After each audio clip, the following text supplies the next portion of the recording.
Serious, what's the scariest or saddest thing you ever dealt with or saw at school? An old school friend found his mother dead due to a heart attack in his bathroom. From one moment to another he was like a whole different person. He became very emotional, dropped out of school a few years later, began doing drugs, even went to jail. Hope he is doing better today. Why does this have a wholesome award? The wholesome award is a common freebie, so likely the only award they had to give. In college a student went missing for months until he was found by a custodian. Turns out he was alone drunk and stumbled into an electrical room. He electrocuted himself to death. Was this at Purdue? I remember a similar story happening there. Apparently yes.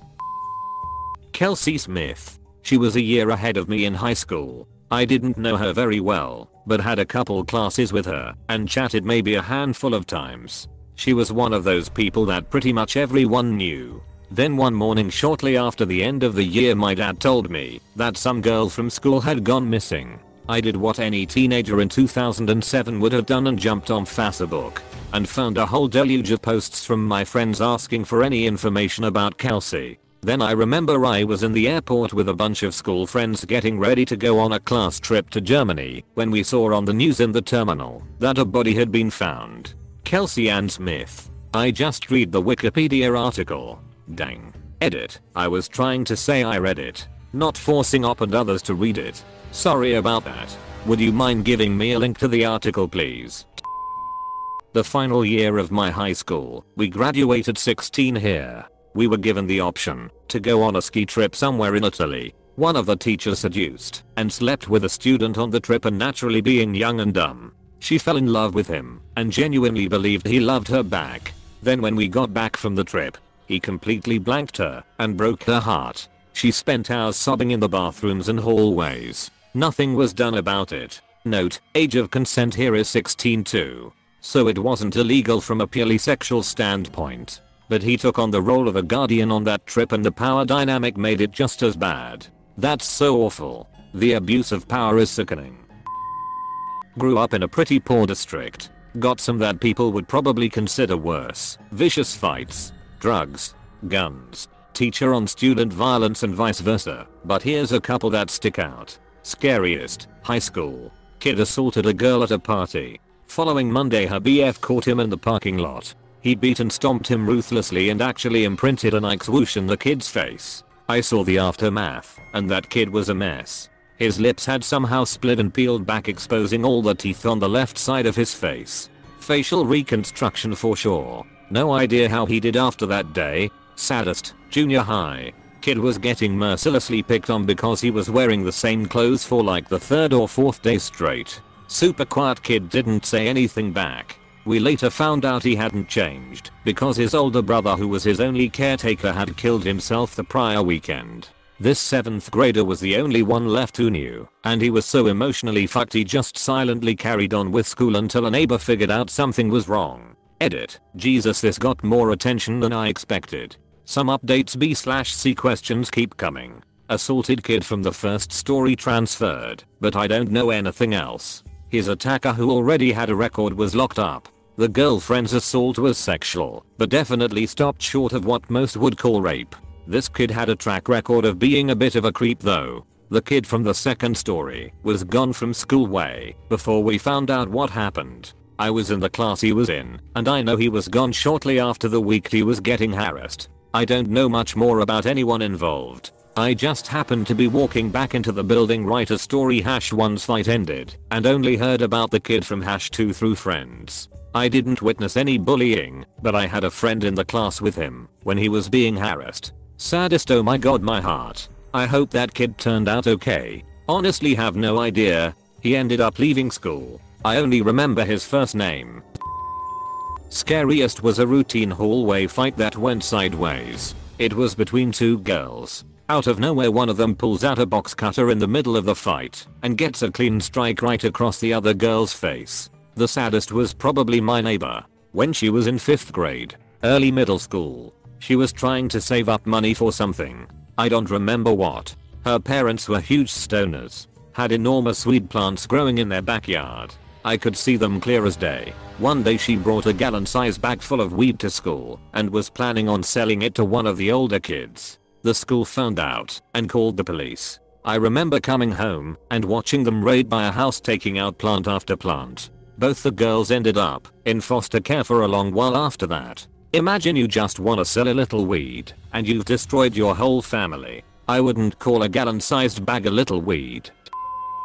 Saddest, my junior year of high school. One of the students in my math class got shot and killed in a drive-by. Apparently, her ex-boyfriend was aiming at her new boyfriend and shot her instead. We didn't do anything in class for a whole week because everyone, even more so our teacher, was just really sad. Scariest, about 10 students from a rival high school close to ours, dressed in our school uniforms, and trespassed on our campus during lunch and assaulted a group of our students that they had beef with. The administrators couldn't even stop them, as this was more than just some spat or fight. Our students were getting beaten to a pulp. Eventually the cops came and arrested the other students and sent most of ours to the hospital. I remember seeing one of our administrators thrown into the air when he tried to get in between two of the guys. The scary story. What the fuck?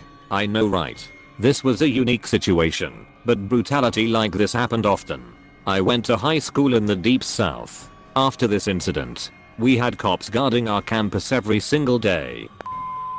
Caretaker killed his wife and kept the body in a van in the school grounds. He hit her over the head with a metal bar. His wife was a lab technician at the school too. I've had something similar like that happen in my high school. A teacher murdered his wife while on a vacation in Las Vegas. The worst part is that he cut up her body and somehow brought her body parts to my school and hid them in the vents. It wasn't long until the janitor found the body at night, and that teacher went to prison. Now, as a disclaimer, I wasn't at that school yet when it happened, but my older sisters were, and the only reason why so few people know about this at my school is because many of the teachers, including the principal, left that school shortly after. There's a teacher that still works at my high school, and he told me about the incident while he was teaching.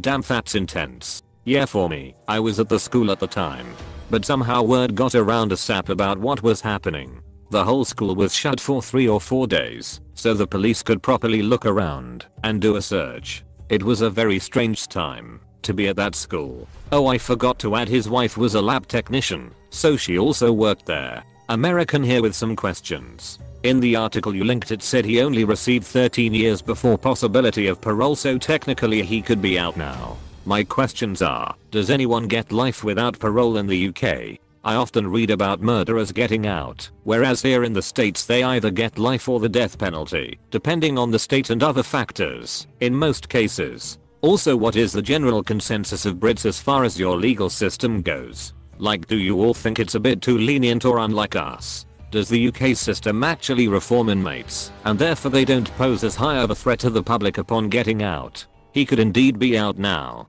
I believe yes, people in the UK can get life without parole in the UK. I believe a life sentence in the UK is 20 years. In my personal opinion, I think it's too lenient. However, the UK tries to reform them. How successful that is, I'm not entirely sure. A talkative kid, who I later learned was considered weird, one day came up to me outside the gym during physical education class. He and I had never spoken before. As we waited for the gym doors to open, he pointed to the wall and said, "Imagine if someone was thrown super hard against that surface. They would stick, bleed, and then slide down and die." I was taken aback, but was told that he often said this sort of thing that weekend. And sorry to continue with a sad theme, yeah, he hanged himself in his backyard.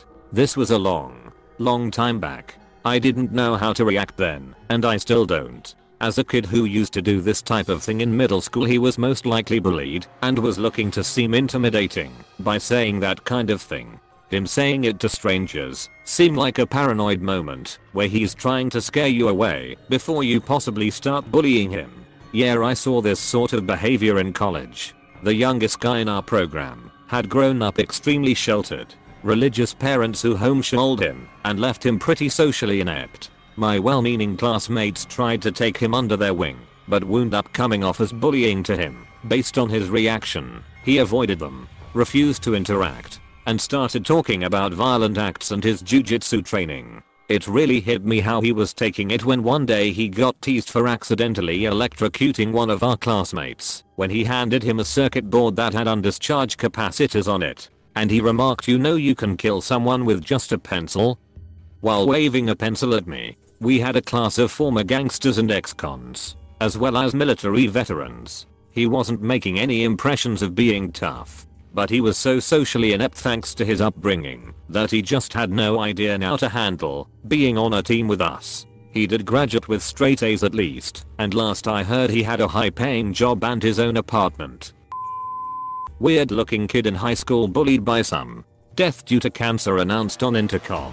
No one had a clue. Jesus. Kids are fucking assholes. When I was 11 years old I was a bully. After being targeted myself year after year when I was younger for acting slightly feminine and having long hair. I thought it was my turn now. I like to believe the kid has a strong mindset today. Why are you downvoted WTF Reddit? Because people don't like bullies, except in those bullies of Reddit. Do you regret what you did? Threads. There was a pair of twins in my high school. One of the twins died from some disease. Don't remember what. Few months after that the other twin committed suicide. Damn, that is pretty sad. Saddest thing. In high school, a girl came to school and got stomach sick during class and literally shit herself and had it come out the back of her pants. You just don't ever have people not think of that about you for the rest of your life. She was a nice girl, and it was sad because she never had hardly any friends after that and eventually transferred to another school. I remember in high school when I was taking the act, a guy too rose over shit himself early on in the test. Instead of telling anyone, he just stayed in his seat until it was all over. If that happened to me during a high school exam, I'd say fuck the exam. I was always afraid that during finals I'd either shit/piss myself or throw up. Thankfully that never happened. To that I remember in high school, Saddest, a kid passed away from a rare heart disease. He was the school's best runner, Scariest, at most maybe a week after the Columbine school shootings. These fucking kids set off fireworks in our one hallway. We all thought we were being shot at. Right after Columbine, the drama club had the opening night of their play, which was about a teacher holding his class hostage at gunpoint. After his wife leaves him, there was a warning before the play started. What the hell play was that?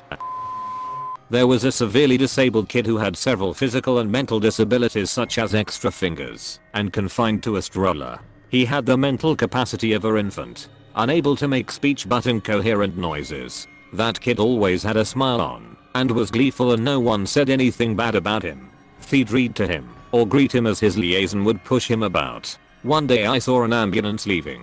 His liaison was crying and running to her car. He had gone into cardiac arrest and died upon arrival to the hospital. He was only 9.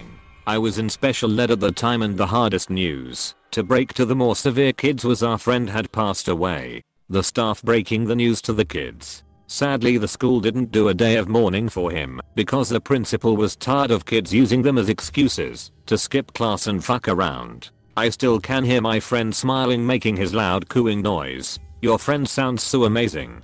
I'm glad the kids at school didn't make fun of him. That's what the kids at my school do. It's sad that he's gone, but he was a truly amazing person, I bet. School shooting. I wasn't in the cafeteria when it happened, but hearing the screams was probably the worst part. OHH, my god, that must have been horrible. It was my senior year in high school, and we were doing the last dress rehearsal for the school play. We had a special guest that night. It was our lead's grandmother. She had Alzheimer's and so couldn't handle a crowd, as she would have panic attacks. But she wanted to see her granddaughter in the play. Up the down staircase if you're curious. I dimmed the lights in the auditorium, and the curtain went up. We started the background music, and everything looked good when I heard the director/teacher yell out, "Turn up the lights." God damn it. Teacher never raised his voice, and certainly never swore. I looked over the edge of the lighting booth and saw teacher pulling an elderly woman out of the seats onto the aisle. "What's going on?" said the stage manager into the radio in my ear. "Send lead out. I think something is wrong." Lead came on stage, saw what was happening, and I swear to you, It's nearly 30 years later, and I can still hear her scream. It started off as unintelligible, but eventually we could hear her saying something to the extent of "No, please don't leave me," over and over again. Someone had ran into the hallway where the payphone was and called for an ambulance. I had aimed the spotlight onto the teacher and grandma so they could, hopefully, see better. Auditorium lights weren't that bright. The EMTs came quickly, loaded grandma up, and took her to the hospital. Lead and the rest of her family followed. Needless to say, we didn't have dress rehearsal, and grandma passed away that night. The show still needed to go on the next day. Lead showed, performed phenomenally, and we made sure that grandma's seat was empty for every show. To this day, when any of us talk about it, we all agree that she was there, cheering us all on. What was the matter with the lead's grandmother? I think it was a heart attack. I don't remember. Okay, thanks you for the clarification. When my 12-year-old fellow classmate passed away and they couldn't explain why, so they told us it was an accidental suicide. I understood what suicide meant, but the very nature of it meant there was intention behind it. Calling it accidental just confused the grief I was already experiencing. I'd already lost my grandparents within memory. I understood death, but having to go to class every day after for the rest of the year, where his desk used to be, where he used to be, leaving class afterwards, late because I was a slow mover, and him not being there anymore were hard. During roll call in high school, when someone wasn't there, and other kids would snicker and say oh they died, was brutal. Because one day in the middle of the week there was an empty chair, and the boy that sat in it never came back. That last line is very haunting. A lad in the year above me who I went to primary and secondary school with, not a friend, but I knew him. One lesson he just dropped dead, undiagnosed heart condition. He had been a pretty athletic guy as well. I think he did cross country running. Teacher here. Both our 7th grade the scariest wasn't really scary, but was more of a WTH type of thing. Kid got mad because the teacher wouldn't up his grade from failing to an A or B. Opened up the window, 2nd story. This was one of the few rooms without bars on the window, and, while maniacally laughing, threw books out of it. Kept laughing, went to walk out of the room, and pulled the door shut so hard that the glass in the door shattered. Walked down the hall laughing. The scariest non-WTH thing. Student waited for a teacher and jumped her outside of the building after school one day. She didn't come back. Saddest, one of my brightest and happiest students was dealing with some family issues. Found out in the morning before school that his cousin had stabbed his aunt to death 48 times or something ridiculous like that, and still had to come to school because his parents couldn't miss work and his aunt was basically his other mom. I remember him sitting in the cafeteria and absolutely bawling over it. The first kid sounded like he mentally broke right then. During a lesson a kid was fooling around and ended up getting a court TV dropped on his head. We didn't see him for a few weeks after that. He would come back for a day or two then be sick. He died of a brain bleed in his sleep. That's the reason he was feeling sick. It would have been picked up quicker, but his family were Jehovah's Witnesses and didn't take him to a hospital, just a GP. Saddest thing I've seen, well more heard, was a girl in middle school commit suicide. Have it announced over the speakers one morning. Then everyone proceeded to not give a hoot. I'm shocked now that the staff didn't bat an eye when this happened. That's awful. And also a terrible idea to announce it like that. Hopefully the school has learned something since about how to deal with such things. It probably didn't, lol. If you are new to TattleTale TV, please subscribe. We have new videos every day. Stay tuned for more coming up next.